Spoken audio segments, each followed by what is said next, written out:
What's up YouTube, it's Franklin from Do Humor, and I got a very special deck profile to showcase for you guys. It is Magical Musketeers, really cool rogue deck strategy that is pretty competitive and can win a couple of games against meta decks. So I really enjoy it. It is a pure variant, so no $120 Eldritch card in this deck required to have fun and win meta with it. It's very powerful, very competitive, and I'm just going to showcase it for you guys, my build.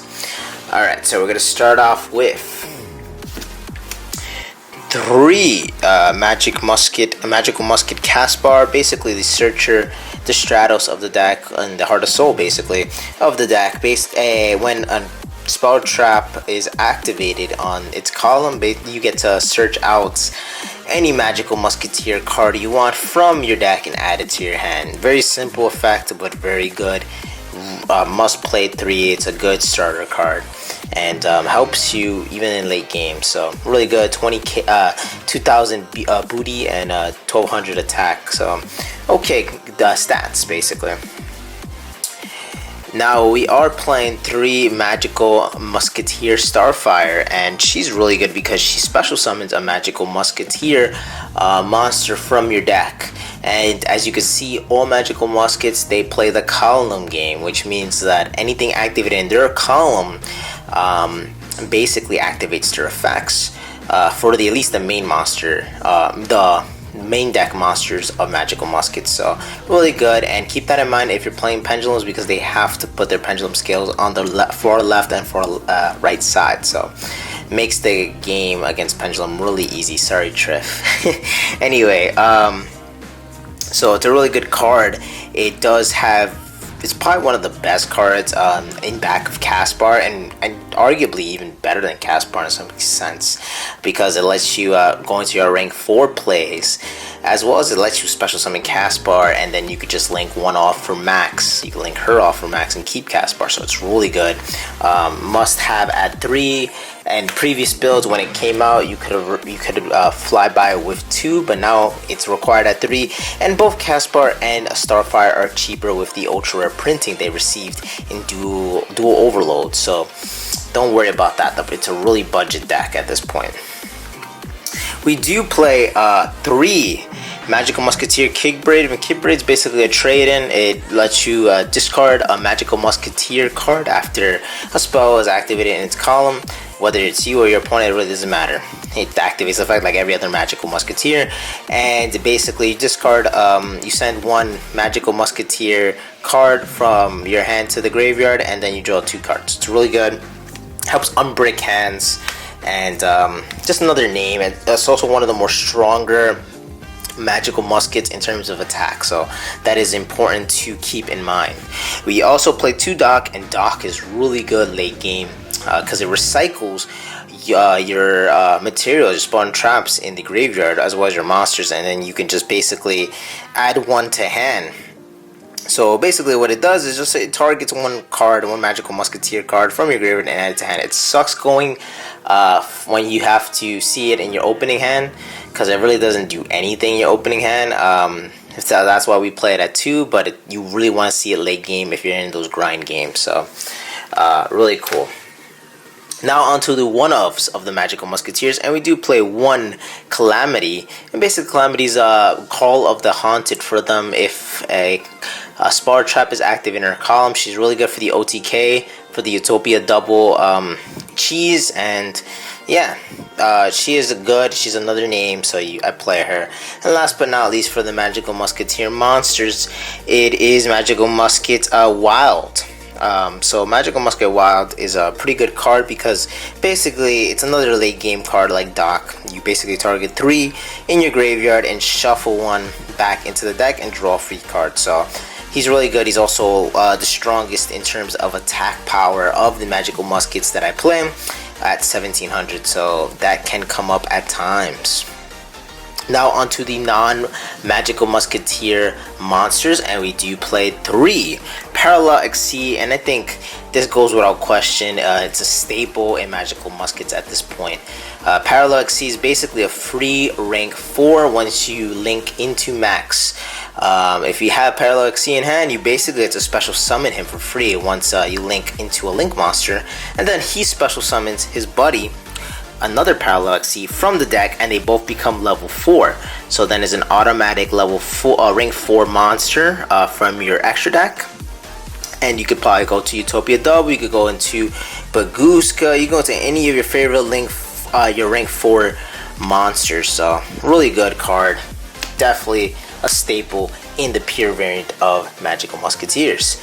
Now on to the last monsters, and they are hand traps, and it is Phantasme, Fantastical Dragon Phantasme, Tongue Twister.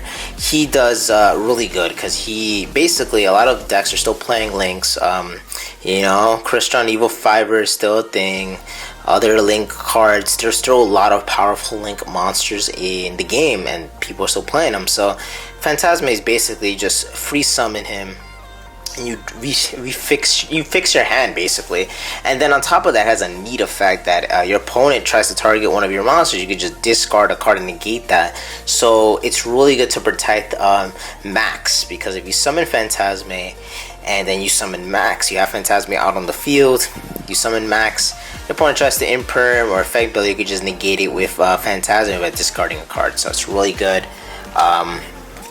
I feel like it's the best hand trap. You don't want to overrun hand traps with Magic Muskets because you don't gain any additional advantage with them. So I only run the big boy Phantasme in this build. And that is it for the monsters.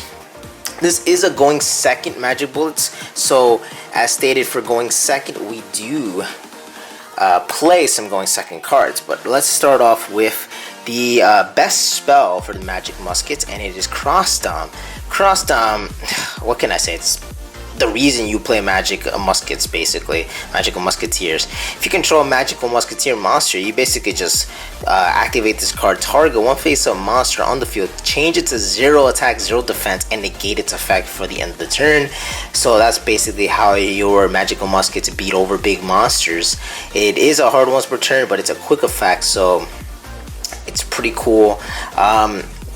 Basically every Magical Musket spell card though is a quick effect if you have a Magical Musketeer on the field and didn't imperm it, so it's pretty cool. But yeah, best card in the deck by far, and it does do good stuff with Utopia Double. So yeah, basically wins you the game with Utopia Double. We do play 3 Mystic Mines. Yes, Mystic Mine is still legal, guys, and since it's not banned, it's not limited, we're playing it at 3 because yeah, we want to break those boards. We're going second, and Mystic Mine just gives us so much advantage. It's an auto negate if they have a big board and like we need to bait something out. This baits cards out, this baits those effects out, and that's at the worst. The best part is if we activate this in a big board and they have no response to it, we basically get to survive until we can OTK them with Utopia Double. So really good card. Definitely played in this version because it wins you games. It basically steals games against the meta. So yeah, why not? We also play another really powerful blowout card in Dark Ruler No More. Dark Ruler No More basically is another disruptor. This card could clear, Magical Bullets could clear boards easily, and with Dark Ruler No More it just makes it more simple because you don't have to deal with the monster negates, and because your opponent can't respond to this Dark Ruler No More. So it's really good. Sometimes it catches people off guard because you're main decking it. Sometimes not, because now everyone's trying to main deck blowout cards like these, but it's a really good card, and I highly recommend playing it if you're playing Magical Musketeers Pure in this format. We do play 1 Terraforming, and that is just to search out the Mystic Mine. So yeah, play it, it helps out. Then we play Upstart, so we're going with the 1-ofs right now. 1-off spells, Upstart is just a +1, and in this deck it's even better because not only does it decked in, it gives you advantage if you activate it in a column of a Magical Musketeer. So really cool. We do play mind control basically, because it is a going second deck, and mind control is either another bait or a link 2 for you, so it's really cool. Or higher, link, maybe link 3 even, depending on what you steal. And then Monster Reborn, the OG, why not? Triggers your Magical Musketeers and it steals an opponent's monster, or you can just summon your own monster and make an OTK Utopia double. So really good. Speaking of Utopia double, we have to play the 1 brick / best card in the deck when it resolves. Double or Nothing, the OTK enabler for this deck.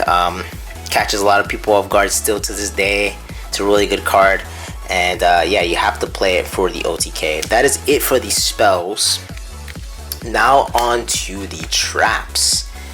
And the traps, we're going to start off with the Desperado, basically the Trident for Magical Musketeers, and probably the second best spell or trap Magical Musketeer card.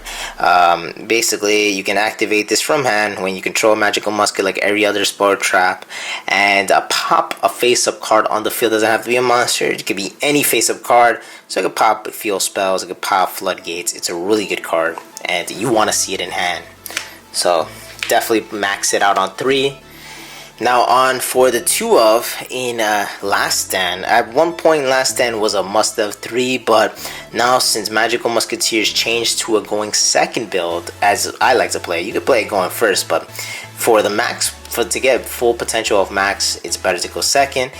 Last Stand kind of fell off of my Graces and a lot of other duelists' Graces, and it's good still, because it's really good against control decks, but there's some decks that just don't play traps or spell cards that like really disrupt you in your turn. So for me, to perfect at 2, some people play it at 1, some people play it at 3. I play it at 2. It's good. I don't want to see it all the time, but I do want to see it, and if I don't see it, I can always search it out, so it's fine.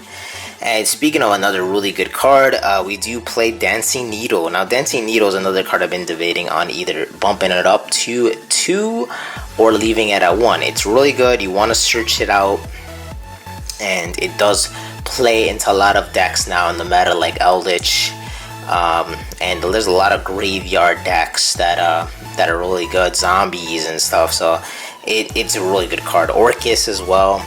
So definitely, it's a mainstay in this deck for basically the whole future, man. Every deck now is playing in the graveyard. And then last but not least is Crooked Crown, basically a double summon for the deck, just an additional summon, so it's really nice. Just in case if your opponent Solemn Judgments or something, your normal summon, if you have this card, if you activated this card already, you have this card on the field, you get additional summon, so it's pretty interesting. That is it for the main deck. It is 40 cards. Now we're gonna go up to the extra deck, and we're gonna start off with the links, and probably the best card of the deck and one of the best link ones in history. It is Magical Musketeer Max. Oh my god, what can I say about Magical Musketeer Max? An amazing card. It's an amazing card, basically.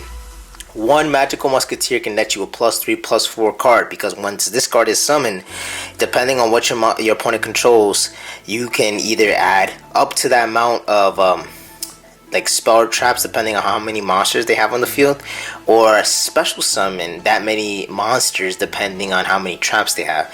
So it's really good. You only can activate one or the other, but forget it, man. If they have 5 traps, you summon at 5 monsters.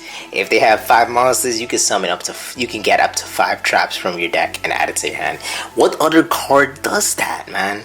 It's unheard of. And it is the reason why a lot of people play Magical Musketeers, just to summon that card and watch your opponent say, what, that card does that? Anyway, on to the next card. It is Pentastag, because we want to make sure we OTK with Utopia double. Some people try to be smarties, and they set the monster face down. So for those people, I just summon Pentastag and pierce them anyways. No matter what they do, they're still getting OTK'd. And another one for link 2 is Nightmare Phoenix, just to pop a trap. So it's really good. Now on to the link 3, and we do play Tropologic Trisbania for the trolls, and is really good against the back row decks. I could show you something real quick in a combo tutorial slash test hand for this deck. So in the near future, watch out for that. I can show you how you use Trisbania to its full effect, which is really nice. It does clear out the whole back row. And then for the Link 4s, we do play Mekk-Knight Crusadia Abramax. We can summon it off of, after we get a +3 with Max. It does come up and it's an auto win against a lot of decks that don't have outs to it, so it's pretty cool. Then we have Boral Sword for the last Link monster. Now on to the XYZs. We do play one Abyss Dweller because Abyss Dweller is so good this format and it locks out a lot of decks. We play Gaga Cowboy for the meme, and because Gaga Cowboy for game is always nice, and yeah, big brain plays, guys. It's an OT, you know.